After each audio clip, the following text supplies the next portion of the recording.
we were doing some remodeling, and there was a very, very old oak tree on the campus.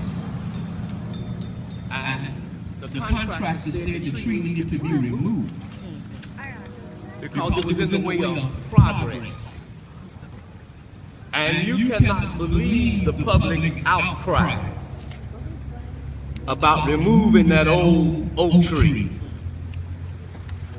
But in the end, progress won out, and the tree was removed.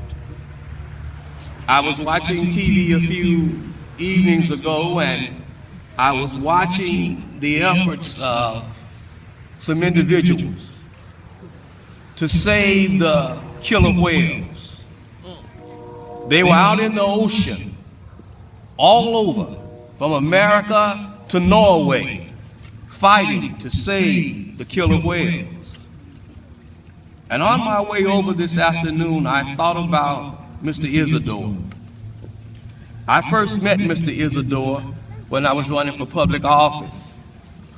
And I asked him, I went in and I said, Mr. Isadore, can I put a sign in your yard? I said, took me inside the house and he showed me the newspaper clippings. He said, see here, baby, look here on the wall. Say that. When I turned 100 years old, this is what they said about me.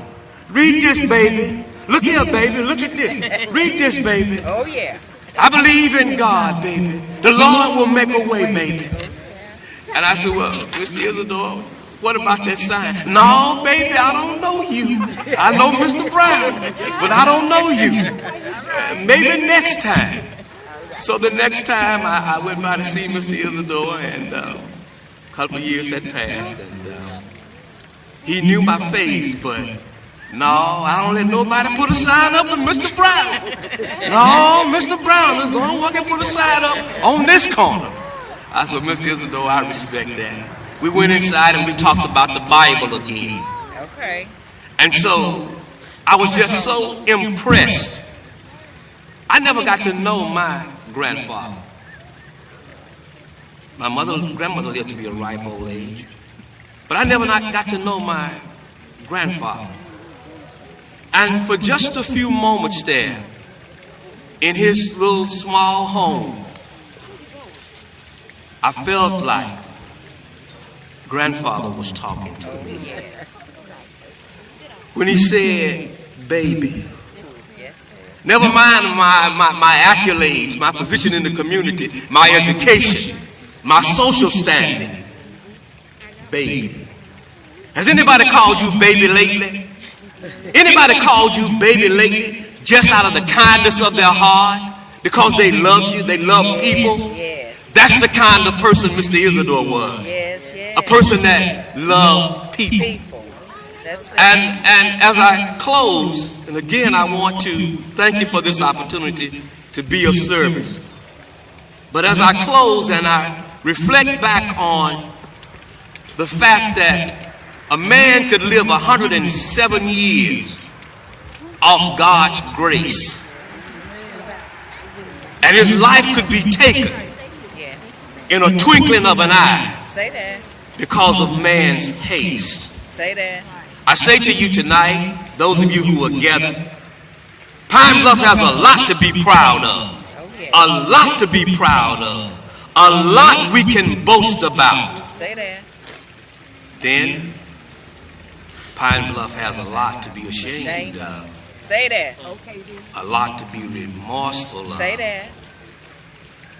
So tonight, as we see who we really are and what we really look like, I close with this. There was a lady who went to the driver's license bureau to get her driver's license. She took a picture, the young man took a picture, and she said, "No, baby, that ain't it, that won't work." So he took it again. She looked at it, she said, "No, baby, that ain't me, take it again." And the young man took it again and again, and about the fifth time, she said, "No, baby, this ain't gonna work." The young man, being as respectful as he could be, said, "Ma'am, I'm sorry. This is just what you look like. Pine Bluff, this is what we look like. Shootings and killings, and This is what we look like when a 107-year-old man could live off God's grace. And we have the audacity. We have the audacity to think there's some right in this situation.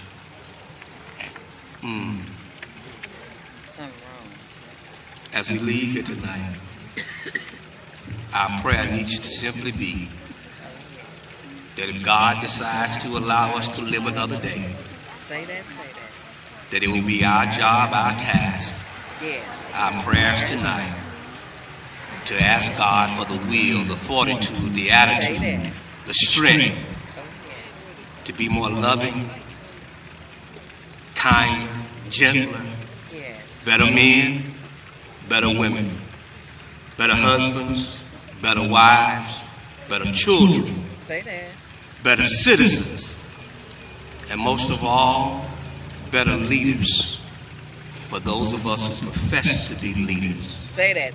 It is incumbent upon us to do a better job so that those who say that they are followers will be following us somewhere, and it just won't simply be a walk in the park. Say that. Again, I want to thank you, Ms. Howard, for the invitation. I want to thank Mr. Isadore's family. I want to thank the Tremels for allowing us to use this property, the city for cooperating. And again, those of you who are still here, we have a lot to do. Our work is not done. All right. Amen. Thank you.